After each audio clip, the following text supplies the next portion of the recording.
环境部公布2023年空气品质监测站的统计，台东县最近5档空气品质污染有减少的趋势。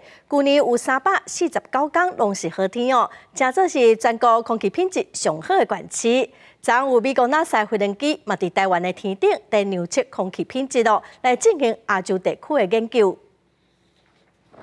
天气真好天，台东市区的天真清，看真明。风景区也拢是外地来佚佗的人镇，好山好水是游客对台东的第一印象。这个环境比较自然，然后污染比较少啊。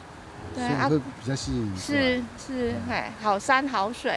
环境部公布2023全国空气品质监测统计，台东县去年有349天空气品质良好率达到95.6%，是全国唯一良好率超过95%的县市。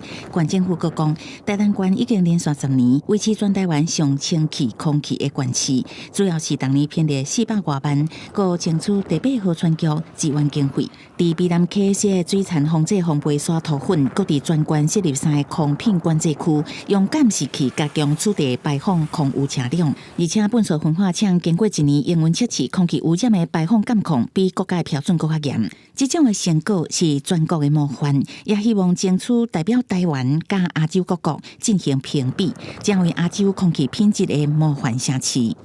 台东的空气品质在亚洲城市里面都是名列前茅，胜过亚洲城市98%以上哈。